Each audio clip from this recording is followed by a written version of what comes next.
Hello everyone, this is MuddyKipz, and welcome to the first week in the GPBL Pokemon League. I am leading the Orlando City Linoones, and we are going up against the Houston Hydreigons, led by Apollo. Now, this match is going to be my first personal match in the Draft League format, and it's going to be our first match in the team for the league, so I feel like there's going to be a bit of pressure on myself personally to do really well in this match. I did a lot of planning, if you've seen the planning video, and in my draft, so I'm imploring you now to go watch those, just to get a understanding of how my team's functioning in this match and maybe how it'll function later. If you've seen that already, you're good to go. I'm just going to go quickly over my team and look over his team, and then we'll get into the battle. My team is Aether the Starmie, Comanche the Celebi, Captain Quetzalcoatl the Zapdos, Tertio the Nidoking, Digdug the Durant, and Jasmine the Mega Ampharos. On the opponent's team, the Houston Hydreigons are using Mega Lopunny, Gliscor, Snorlax, Vaporeon, Arcanine, and Serperior. I guess the Mega Lopunny, Gliscor, Vaporeon, and Arcanine were going to be somewhere on this team in the planning video. I didn't plan for this as much for the Snorlax, and the Serperior I didn't think was going to be here at all, but I planned for it anyways. I planned for all the Pokemon on his team, but I wasn't really expecting Serperior. It's probably going to be Choice Specs and run Leaf Storm. Durant can take care of it if it needs to, and I have other Pokemon there that can help. Snorlax, on the other hand, I have Durant, but it could do a lot of things if I don't be careful with it. It's kind of like what Arcanine was when I was planning, except I didn't plan as much for it. So it's going to be kind of there. I'm going to have to look out for it. Gliscor, probably going to have Stealth Rocks, maybe Defog. Lopunny is going to have Fake Out and some other moves, at least a normal type move. Vaporeon's probably going to be Wish, just normal utility. Arcanine, don't know. What is he going to do? He's going to do a lot of things. He's probably going to be a bit more offensive, but I don't know, because he could totally be running maybe Snorlax a bit more offensively, and he just runs it a bit more bulky, or maybe he's running Gliscor offensively. It's one of those things I'm not going to know until we get into the battle, and I'm definitely thinking he's going to be a bit more offensive, but that's why I have Tertio there, just in case, to watch out for what Arcanine can do, and it'd just be easier to just keep track of it. So that's the teams. Now we're going to get into the battle. The battle's going to start off with him leading with like a Lopunny and me leading off with Zapdos. He's going to get a quick fake out off, and it's just going to flinch me. And that's alright. I'm going to go for the Roost twice just to make sure I get health back, and he's going to go into Snorlax. I'm going to Volt Switch out into, I believe, Durant. Yeah, I'm going to go right into Digdug, and he's going to set up an Amnesia. I'm not sure what he's going to do with the Amnesia. I'm assuming he was going to just set up Amnesias and maybe eventually set up something else.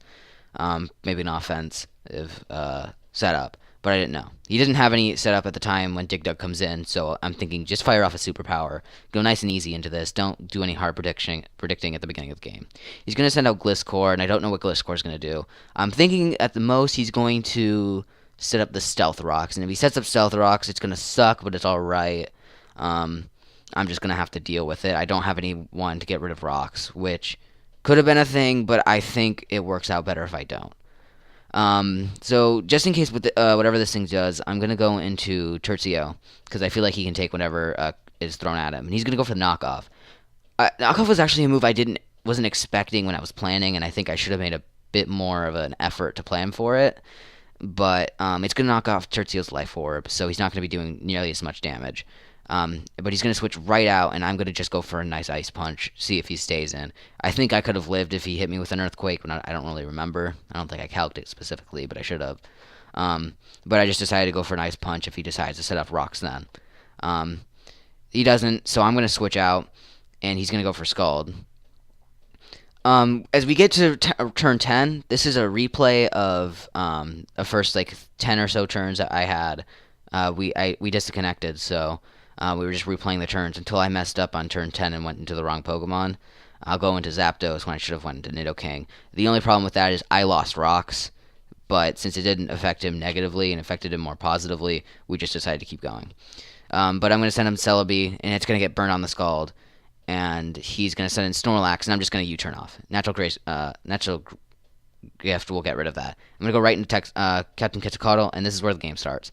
I'm going to hit Volt Switch, and we're going to get out, and we're going to bring in Durant.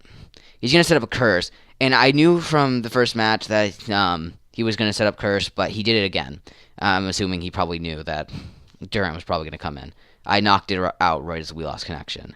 But I decided I'm going to stay in anyways, because though I don't have nearly as much damage as I did last time when it was there, I know for a fact that I could still OHKO it even at plus 1.5. So I'm going to go for the superpower anyways, and as long as I don't miss, I'm perfectly fine. So I'm going to go for the superpower. I hit, and he's knocked out.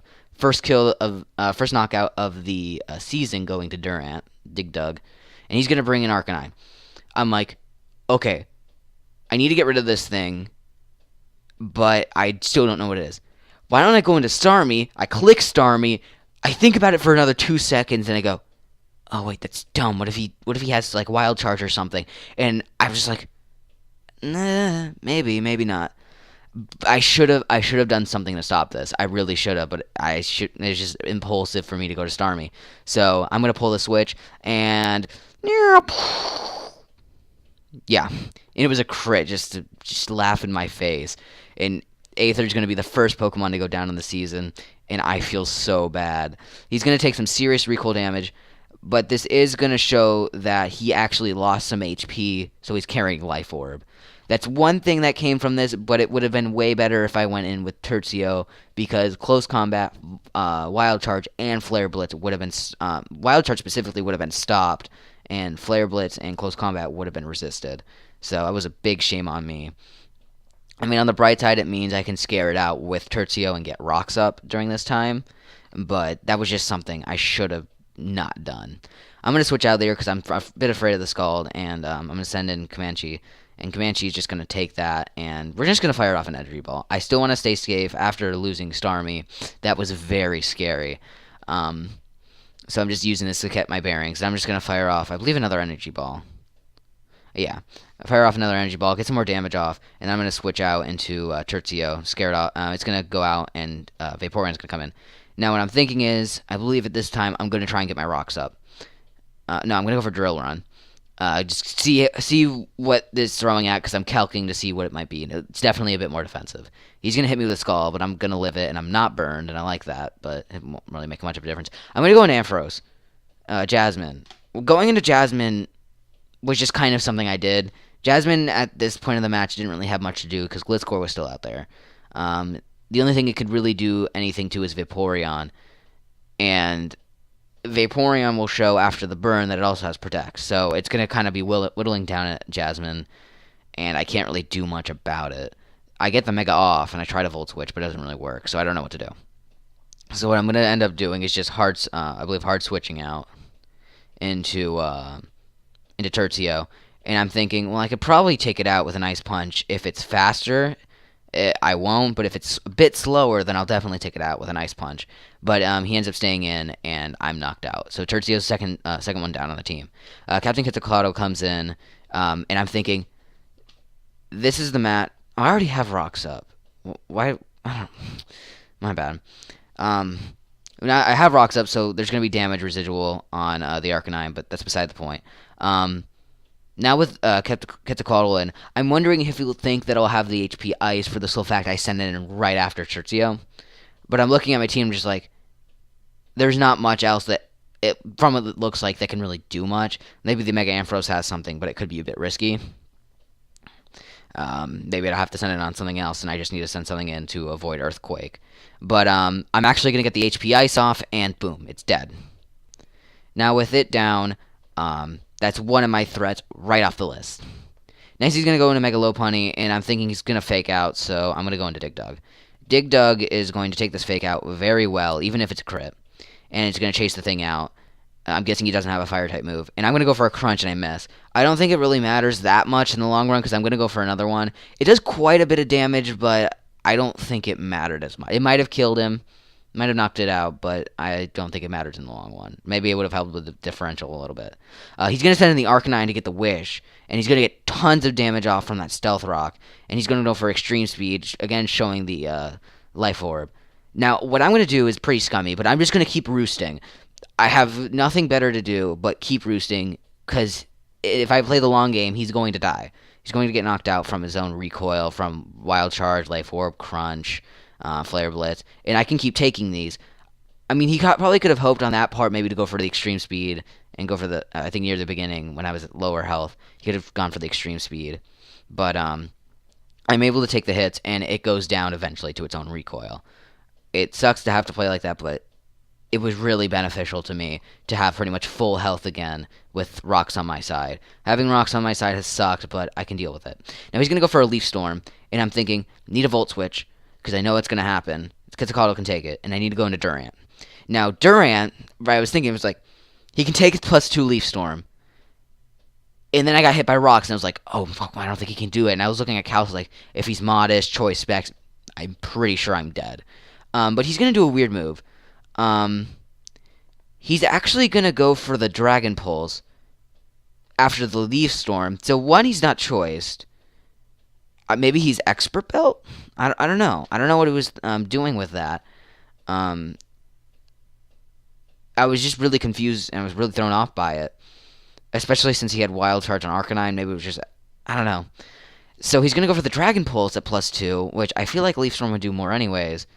But I'm going to take that, and I'm going to fire off an X-Scissor, and I'm going to knock it out. That's the second knockout for Durant, for Dig Dug in this game. So that happened. And now I'm in a really good position. It's 2-4. Now I decide I got to let Dig Dug go down. I don't want to switch into anything for the risk of losing even more Pokemon. Since the only two left are Lopunny and Vaporeon, Mega Ampharos would be better having in the back because it could take a Scald and then it could just fire off a Thunderbolt and probably knock it out. But at the point we're at right now, Durant is least needed.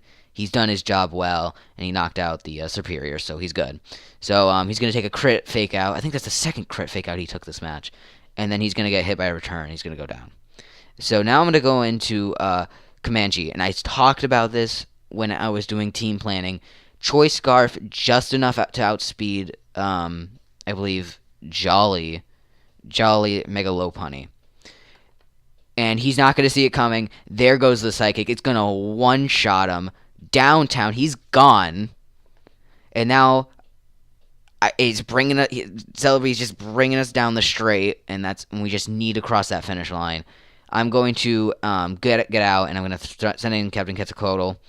I believe I'm going to set up a Roost after he does a failed protect. He's going to protect again, which I'm not sure why he did specifically. Maybe he thought I would Thunderbolt right on it, but I'm going to heal full health.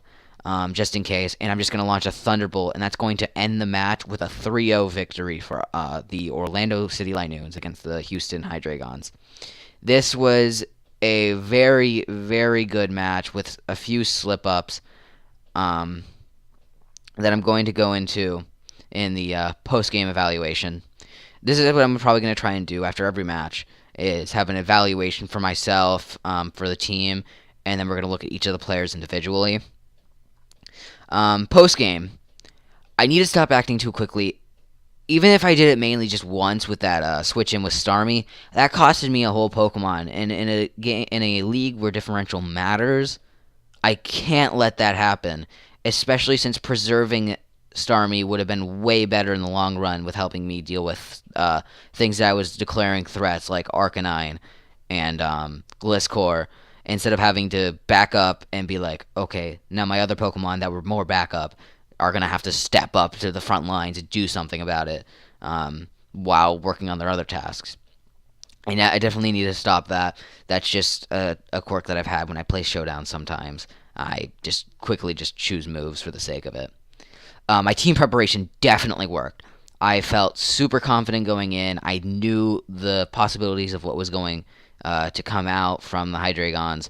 I knew for the most part there was a few things I wasn't unsure about, and because I prepared for worst case scenarios with a lot of things, especially the Superior, I was able to adjust accordingly, and I was able to win. But I guess it would probably be a little bit of luck. I did a lot of Pokemon calculating on the Smogon Pokemon calculator, and that really helped while I was battling. I would just take a second, plug in my Pokemon that were attacking or defending, and I was checking to make sure if this would work, and if it didn't, I needed to move out. Stealth Rocks. I got Stealth Rocks up, and I'm super happy about that because that definitely worked on dwindling down the Arcanine, and it was just affecting everyone else on the other side. We did get Stealth Rocks on my side, but I think it was way better on our side because I was able to deal with it with Zapdos, and it was mainly the only Pokemon getting seriously hindered by the thing. Scald Burns. It really does. It got Celebi, Comanche. It sucked. I could deal with it. The problem was when it hit Mega Ampharos and it has Protect, it can't really do anything. It doesn't have Infiltrate or anything fancy like that, so it has trouble with that. And I think I could have brought something else in place of Jasmine because, I mean, I already have an electric type on my team right now with Zapdos in the fray. And with Gliscor and Superior being really possible threats, it couldn't really do much when it was out there. I made a lot of safe plays earlier, and I was doing a little bit of a transition through the match to do some more dangerous plays. I think I was really getting good at making him feel a bit more comfortable with his plays. I could be entirely wrong. I haven't really talked to him about the match that much. But I felt really confident when I was making those safer plays. I make the safe plays, even if they don't do much damage, they at least show that I'm throwing something out and might, get into their mindset a little bit.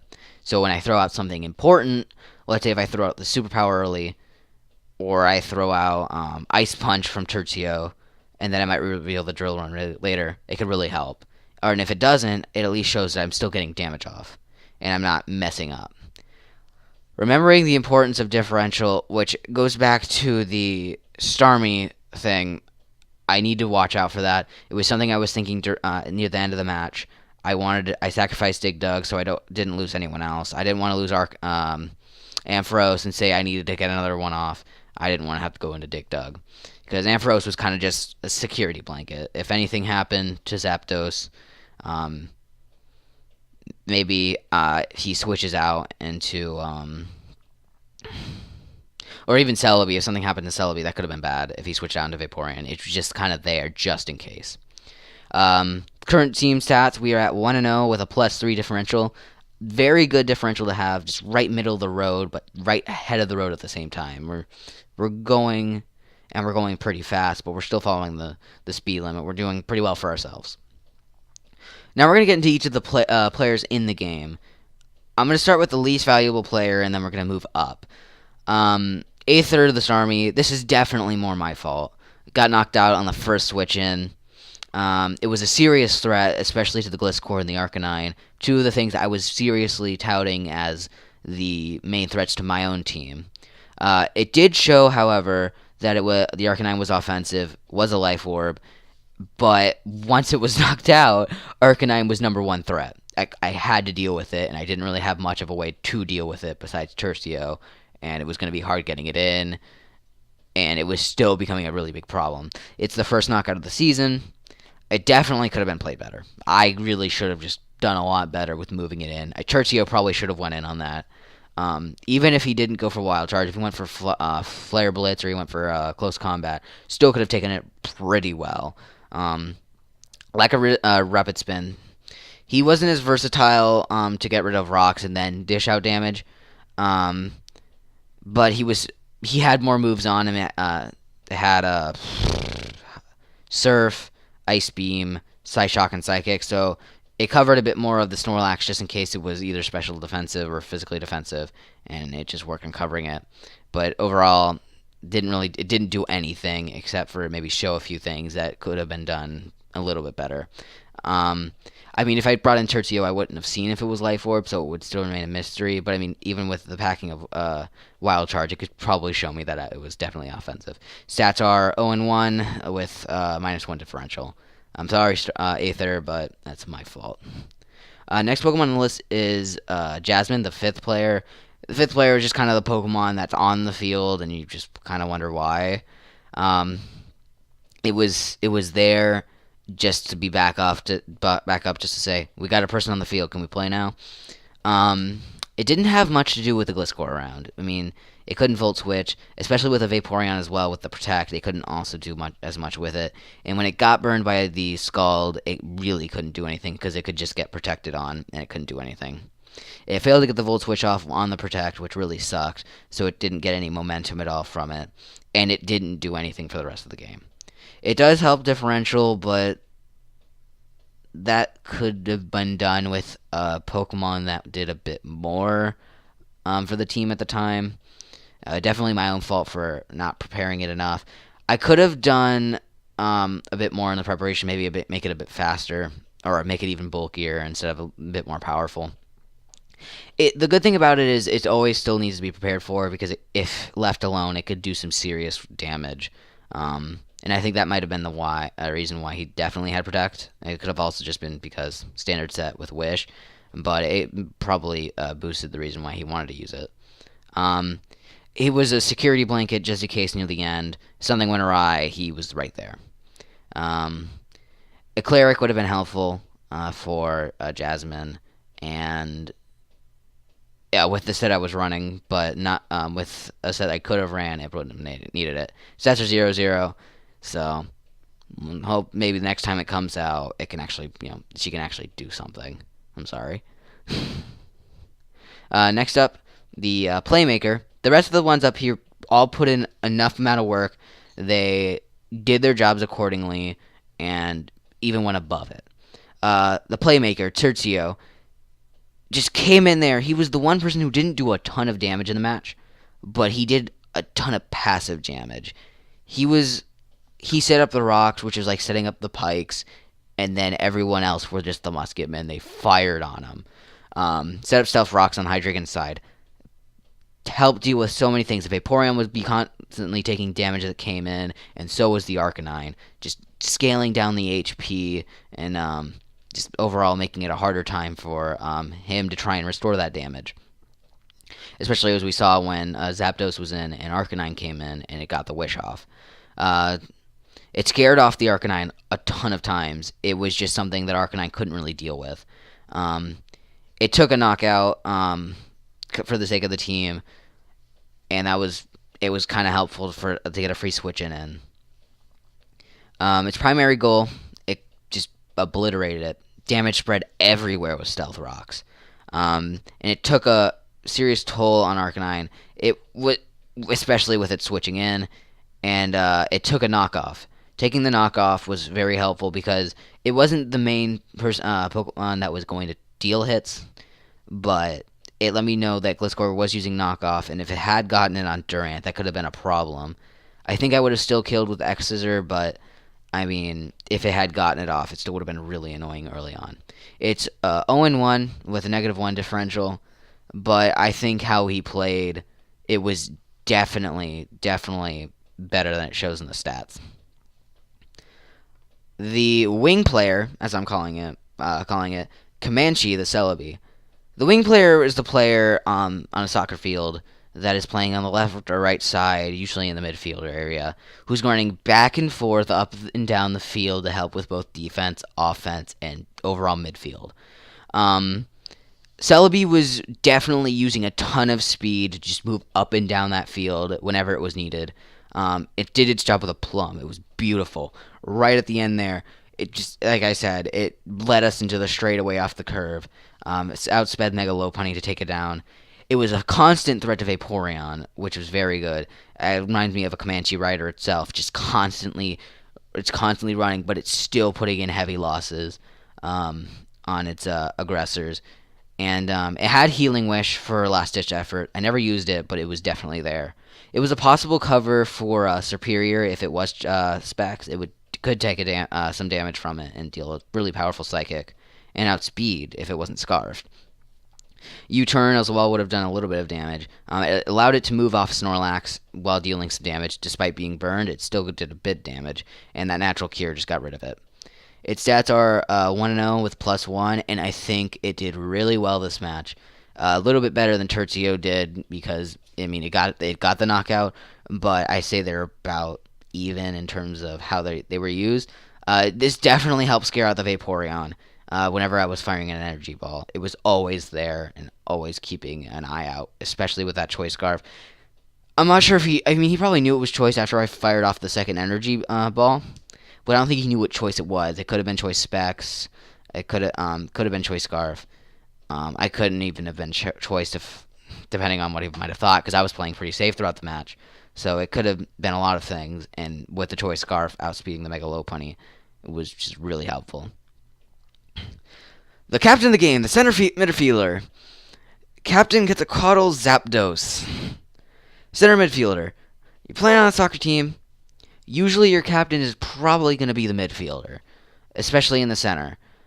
They're going to be the one that's able to see the field from around the same area as everyone else, and is definitely moving everyone in conjunction with them to get the ball up the field, or maybe controlling it in the backfield. I felt like that's definitely what Quetzalcoatl did this match. He led the team to their first victory and a Week 1 victory to boot, and that's very helpful for morale for myself, and overall we did really well. He showed some serious control on the field with the Volt Switch. Unlike Mega Ampharos that couldn't really get it off that one time it used it, he was constantly moving in and out, moving in tangent with everyone else, especially Celebi off the U-turn. It was just moving in, get another Pokemon in as soon as possible for the switch-in that came in. It one-shot the Gliscor with Hidden Power Ice out of nowhere and crossed off, just took out Gliscor, moving it off my match goals. Along with the Stealth Rocks, that was my major problem. Then it held off Arcanine, the second major Pokemon that I needed off my list for victory. Just with the help of Tertio's Stealth Rocks and Recoil and Life Orb damage, it was just able to just constantly take and heal up hits until it just finally went down. And it put the final nail in the Hydreigon's metaphorical coffin with that powerful Thunderbolt Haymaker directly to Vaporeon. Just ended its night. Its night was just over. You would think, Vaporeon is very bulky, has really high HP stat. Maybe it could, no, it was gone.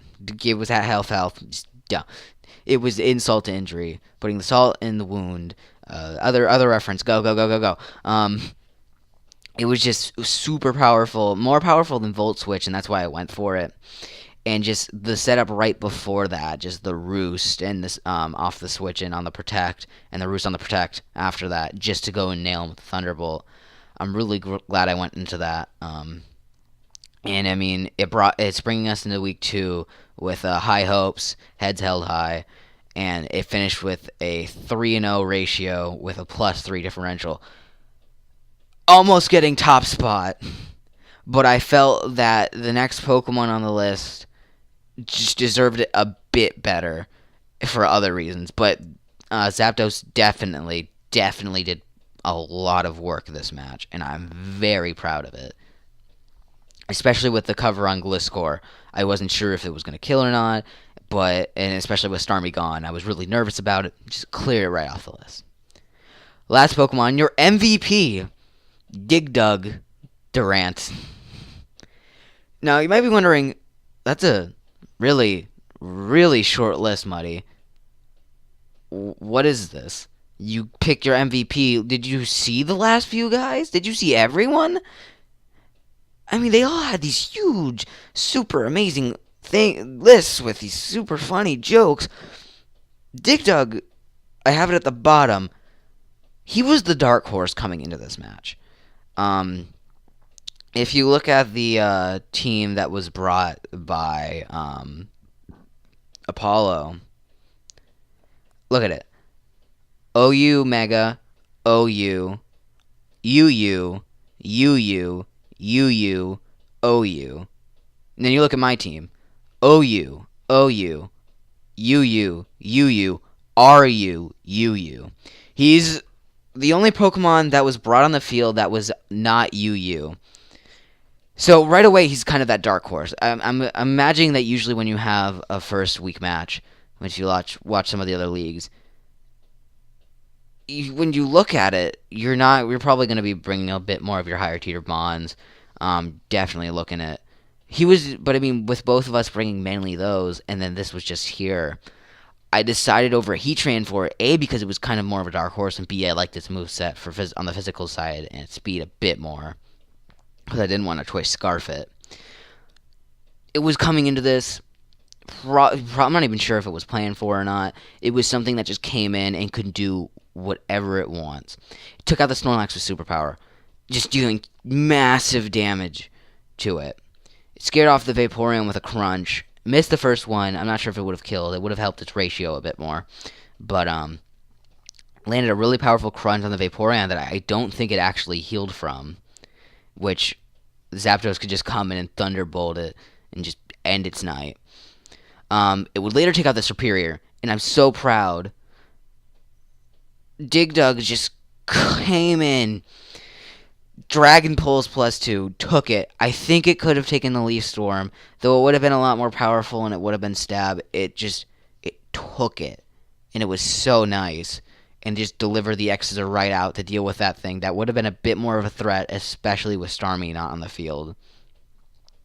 So he cleared out two things that I wasn't sure about, the two unknown variables with my own unknown variable, and took one for the team by getting knocked out by the Fake Out in return. 2 Fake Out crits to allow the free switch into Celebi.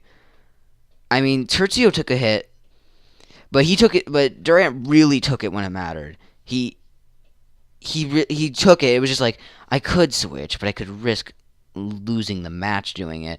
If Dig Dug goes down now, I should be alright. And he was like, nah, man, I got you. I'll just go sit on the bench. I'll go take a break. Call me in next Monday when we got practice. I'll be ready to go, sir. Well, maybe unless we have the game and then we have practice tomorrow, I'll be alright.